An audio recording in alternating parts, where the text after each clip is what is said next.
الحمدللہ وحدہ والصلاة والسلام على من لا نبی بعدہ اما بعد فقال اللہ تبارک وتعالی في كلامه المبين فأعوذ بالله من الشيطان الرجيم بسم الله الرحمن الرحيم وقرن في بيوتكن ولا تبرجن تبرج الجاهلية الأولى صدق الله العظيم. قابل عزت احترام اساتذہ کرام،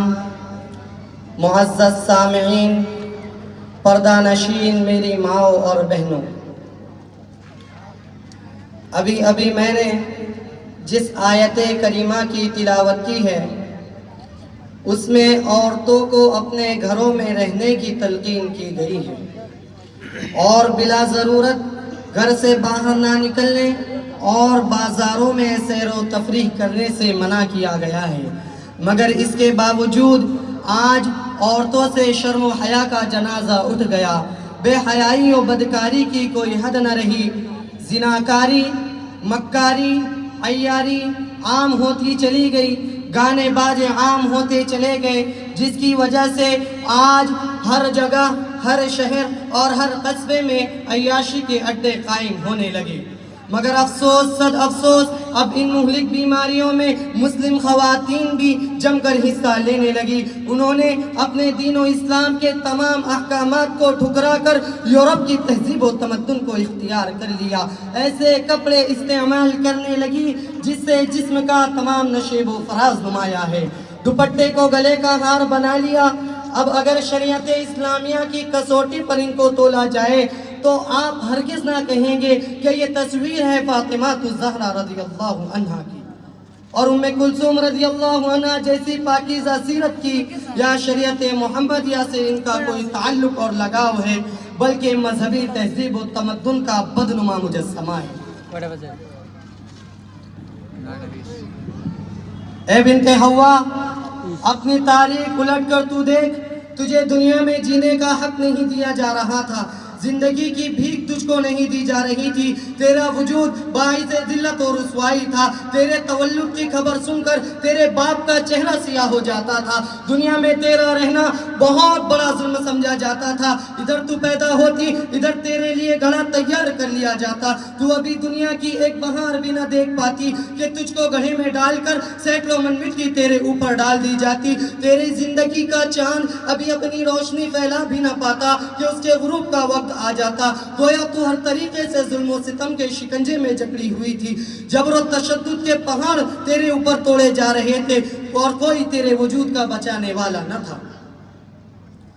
مگر ایسے پرخطر دور میں ایک مہتاب نبوت طلوع ہوا، حضرت ابراہیم علیہ السلام کی بشارت پوری ہوئی، حضرت عیسیٰ علیہ السلام کی بشارت پوری ہوئی، محبوب کبریا کی آمد ہوئی، یعنی سید المرسلین خاتم النبیین صلی اللہ علیہ وسلم تشریف لائے اور تمہیں دنیا میں جینے کا حق دلوایا اور تمہارے وجود کو باعث رحمت قرار دیا اور فرمایا کہ جس کے یہاں لڑکی پیدا ہوتی ہے فرشتے اس پر سلام بھیجتے ہیں، یہ ہے حضور اکرم صلی اللہ علیہ وسلم کا تمہارے ساتھ ہمدردی اور غمگساری کا معاملہ۔ اے بنت اسلام،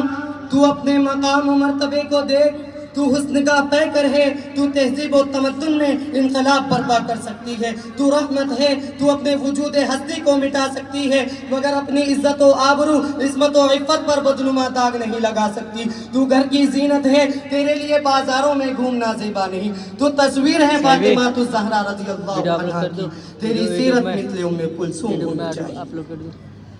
یہی وجہ ہے کہ جب تم نے اسلامی تہذیب و تمدن کو اپنایا تھا، اپنے عصمت و عفت کی حفاظت کی تھی، یورپ کے تہذیب و تمدن کو چھوڑ دیا تھا، صوم و صلاۃ کی پابند ہو گئی تھی، تیرے اعمال و افعال اچھے تھے، تیرے اخلاق و کردار عمدہ تھے، اور جب تم مثل خدیجۃ الکبریٰ ماں بن گئی تھی تو تیری گود سے اولیاء اللہ پیدا ہوئے، محدثین پیدا ہوئے، مفکرین پیدا ہوئے، شہداء پیدا ہوئے، صالحین پیدا ہوئے، حفاظ و قراء پیدا ہوئے، ائمہ و خطبہ پیدا ہوئے، کتب و ابطال پیدا ہوئے، یہاں تک کہ انبیاء علیہ السلام بھی تیری گود سے پیدا ہوئے۔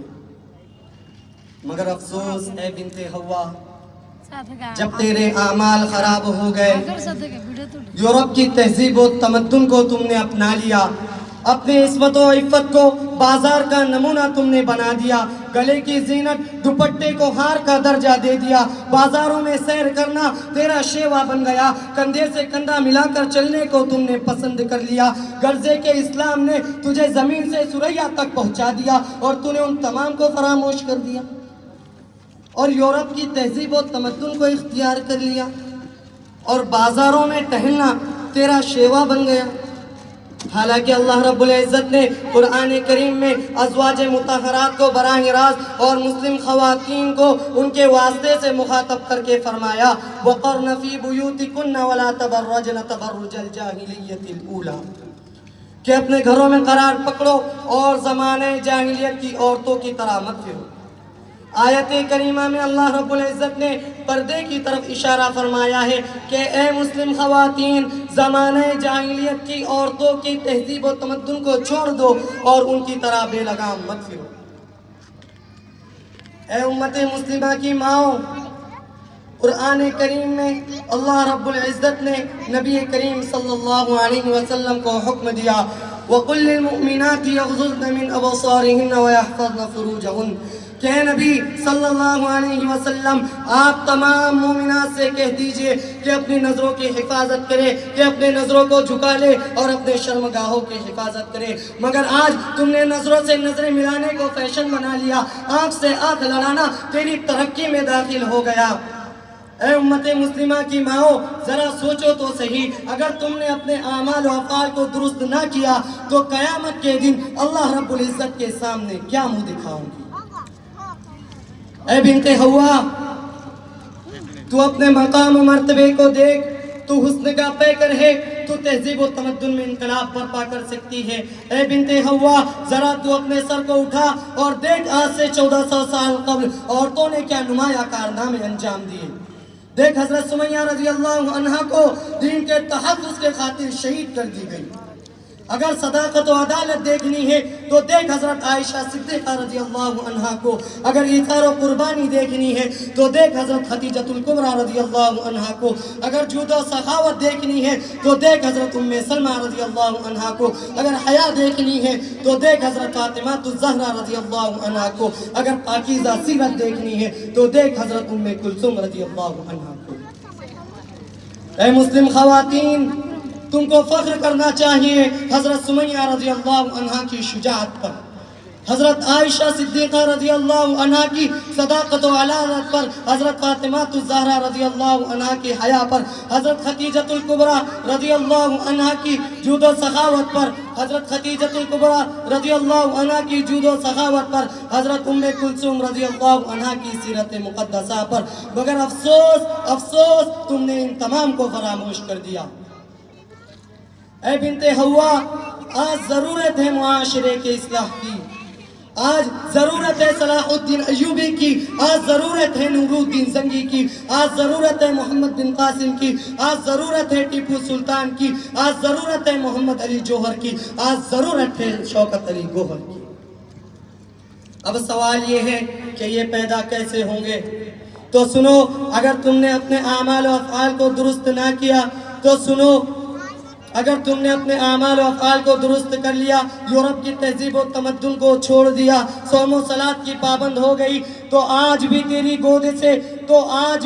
گود سے سلطان صلاح الدین ایوبی پیدا ہوگا، نور الدین زنگی پیدا ہوگا، محمد بن قاسم پیدا ہوگا، ٹیپو سلطان پیدا ہوگا، گویا ہر طریقے سے دین کے داعی پیدا ہوں گے، توحید کا ڈنکا بجانے والے پیدا ہوں گے، مگر شرط یہ ہے کہ تم قرآن و حدیث پر عمل پیرا ہو جاؤ اور ان تمام برائیوں کا خاتمہ کر دو، تبھی جا کر تم کو یہ کامیابی نصیب ہوگی۔ دعا فرمائیں کہ اللہ رب العزت ہماری ماؤں اور بہنوں کو تمام برائیوں سے بچنے اور امہات المؤمنین کی سیرت اختیار کرنے کی توفیق عطا فرمائے۔ آمین یا رب العالمین، وآخر دعوانا ان الحمد للہ رب العالمین۔